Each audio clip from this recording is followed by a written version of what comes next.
درس دوم شروع میکنیم. بسم الله الرحمن الرحیم. الحمد لله و الصلاة و السلام علی رسول الله صلی الله علیه و سلم. ارکان کلمه طیبه هست و شروطش و تعهدات. اینال در کلمه طیبه چند رکن است؟ این ما و شما میگیم در کلمه طیبه در لا اله الا الله 2 رکن است و در محمد رسول الله 1 رکن است که 3 رکن میشه. پس رکن اول کلمه طیبه چی است؟ رکن اولش در کلمه طیبه، مثلا ما و شما نماز ارکان داره و شروط داره، کلمه طیبه هم ارکان و شروط داره. رکن اول کلمه طیبه چی هست؟ رکن اول کلمه طیبه که باید او را ما و شما یاد داشته باشیم، رد نمودن معبودان باطل و اثبات عبادت مخصوص الله. این رکن اول کلمه هست. تمام معبودان باطل نفی میشه و اثبات عبادت به مستحق عبادت که الله است. ذلك بأن الله هو الحق و ان ما يدعون من دونه الباطل. بغیر از الله هر کس را که عبادت میکنن او باطل است، نفی میشه و اثبات عبادت بر کی میشه؟ به الله میشه. این رکن اول کلمه هست. خب رکن دوم کلمه چی هسته؟ که رد کردن تمام قانونگذارا هست. تمام قانونگذارایی که قانونهای ضد حکم الله قانون میسازن، هر کسی که باشه ای باید نفی شود. این رکن دوم کلمه هست. اگر یک نفر کلمه میخونه این رکن در وجودش نباشه، بازی خود کلمه که در زبان 100 دفعه بخونه قبول نمیشه. پس انسان مسلمان کسی است که به این ارکان چی داشته باشه؟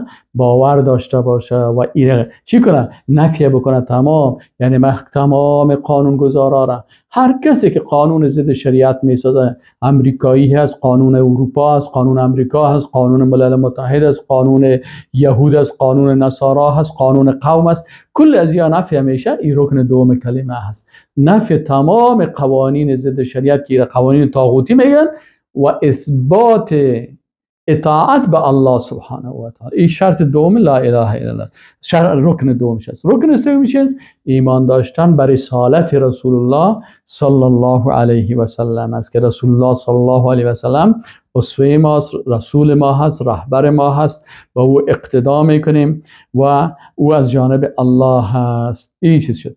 خب شروط کلمه طیبه چی هست؟ در کلمه طیبه 7 شرط است که این شرایط باید انسان در وجود خود داشته باشه. این یک شاعر چی میگه؟ میگه العلم والیقین والقبول والانقیاد فدری ما اقول. العلم علم، الیقین دومش یقین است، سومش قبولیت است، چهارمش انقیاد و تسلیمی هست، پنجمش والصدق والاخلاص والمحبه. والصدق والاخلاص والمحبه اینالی چی شد؟ ای والصدق والاخلاص وفقك الله لما احب. 4 تا اول شد: علم، یقین، قبول، انقیاد و تسلیمی، صدق، اخلاص و محبت. این 6 تا هست. خب حالا میگیم سر علم. علم چی را میگن؟ میگه که انسان مسلمان به لا اله الا الله علم داشته باشه.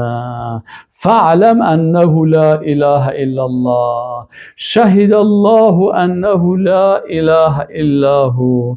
پس باید به این علم داشته باشی. چه قسم علم داشته باشی؟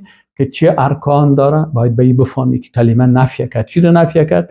علم حاصل کردیم الحمدلله، فهمیدیم که معبودای باطل رد میکنیم و عبادت مخصوص الله هست. تواغیت رد میکنیم، قانونگذارایی که ضد شریعت الله قانون میسازه او را رد میکنیم و اثبات احکام فقط به الله متعال است. الحکیم الله هست، تعیین کننده احکام الله هست و سعیش است و دیگه محمد رسول الله، محمد صلی الله علیه و سلم رسول الله هست و ما باید به طریقی رسول الله صلی الله علیه و سلم زندگی بکنیم. این علم است، نفی و اثبات.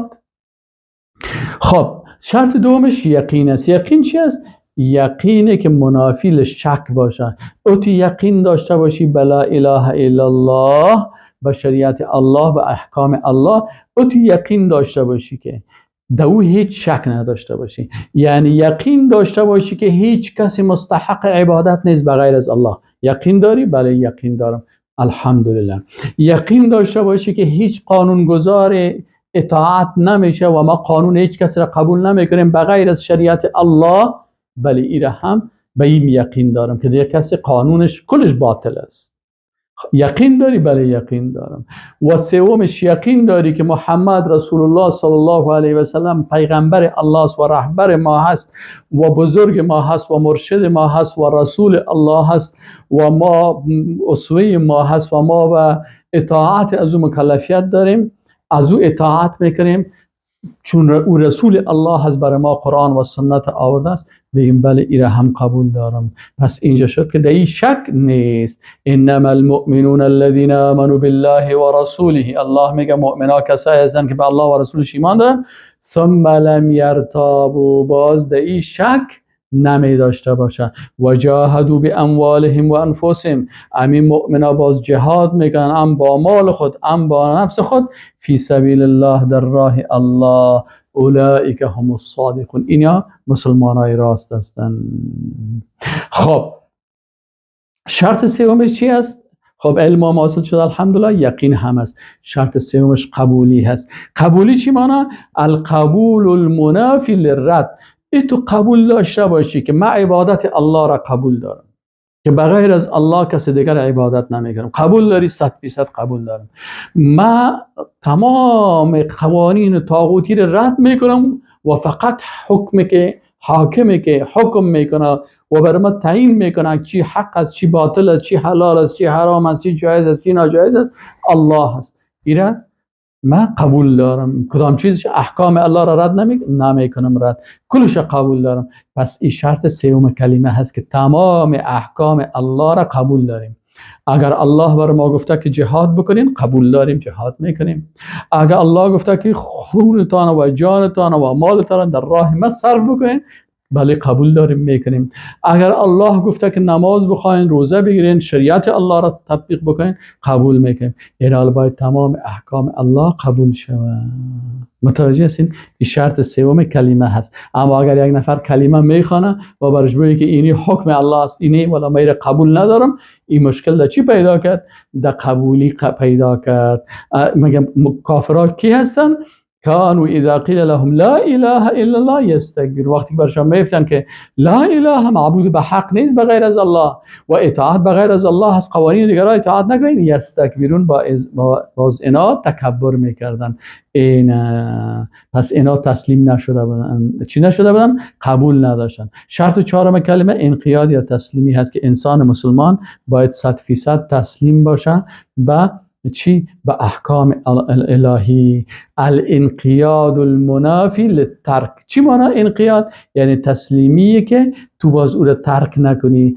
تو نشه که افتؤمنون ببعض الکتاب و تکفرون ببعض الکتاب. ببعض بعضی مثلا مثل یهود واره، نصف کتاب قبول داریم، نصف از قبول نداریم. بسیاری کسا هست والا من نماز میخوام، روزه میگیرم، خب ما جهاد و ما نظام اسلامی و سیاست اسلامی و خلافت اسلامی و قوانین اسلامی را قبول ندارم.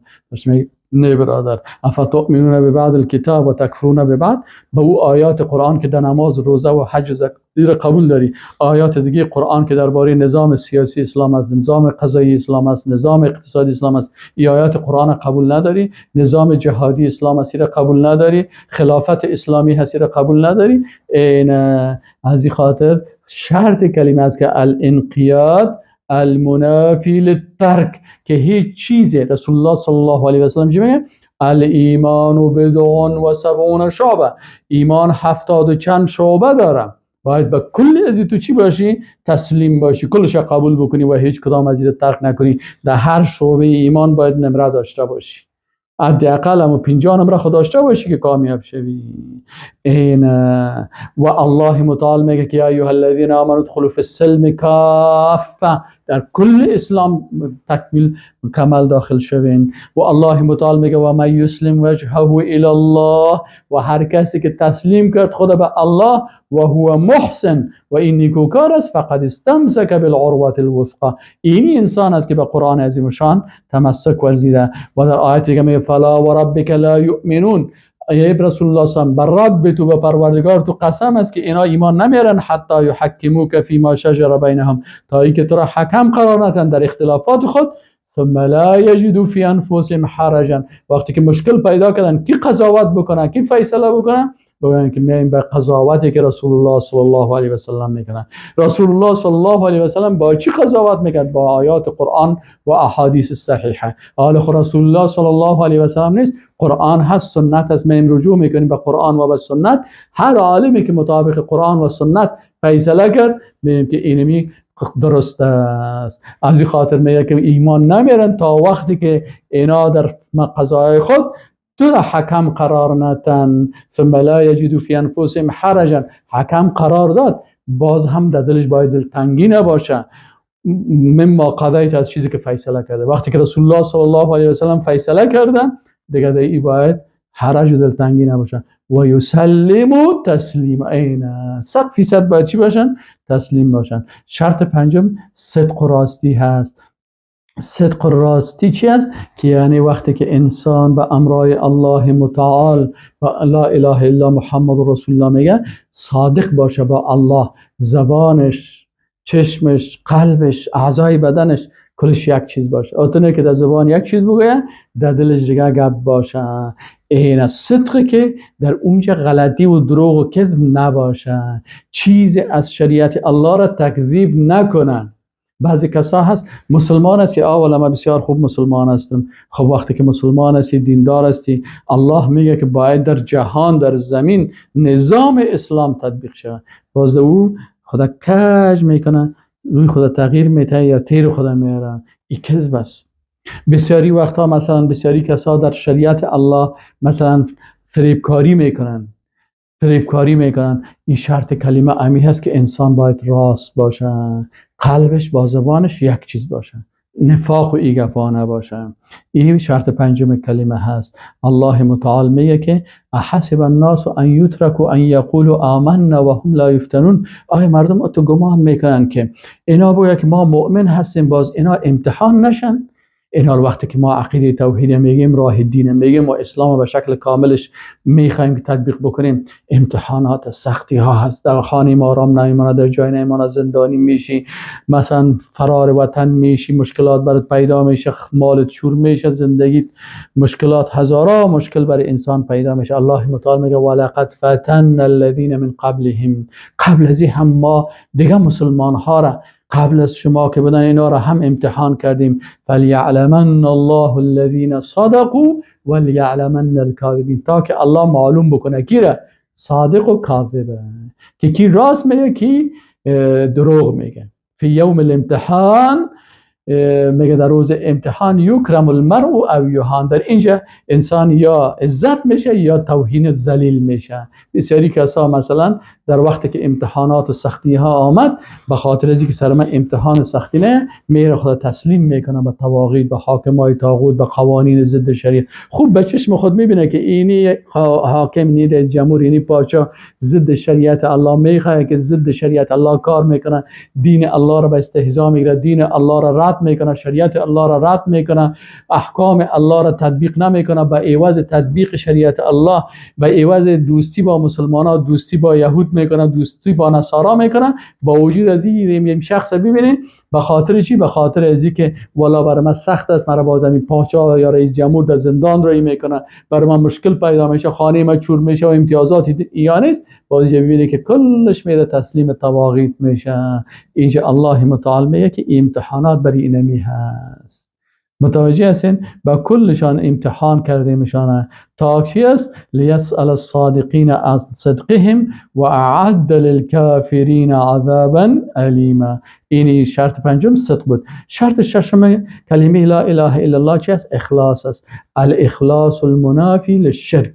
تو اخلاص داشته باشی به الله که هیچ کسی را با الله شریک نسازی. بعضی کساس وقتی که ما احکام دین گفته میشه، باز میگه قوم ما چطور میشه، رواج ما چطور میشه، فلانی چطور میشه، عادات ما چطور میشه، کلتور ما چطور میشه، عنعنات ما چطور میشه. یعنی کلش این انسان من خودش به زبان خود میگه که اخلاص نداره. نه خیر، اگر کل دنیا خفه شد، اگر کل دنیا مرا دشنام داد، اگر کل دنیا مرا بد گفت، اگر کل دنیا مثلا سر من خیس گپ زد، اگر خوب دوستای خود عزیز دادم، اگر خوب اندیوالای خود عزیز دادم، به خاطر ازی که اطاعت الله را بکنم الله راضی باشه، خیر است. اگر در زندان رفتم، اگر کشته شدم، اگر تکیم کردن، اگر بر مرگ آمد، اگر بمبار شدم، اگر رانده شدم از کل چیز، به خاطر چی؟ به خاطر از که الله راضی شود. این اخلاص است برای الله. با که مردم هر چی میگن، با که مردم هر قسم گپ میزنن و هر قسم تفسیر میکنن، از این خاطر حتی شیطان میگه که الا عبادک منهم المخلصین.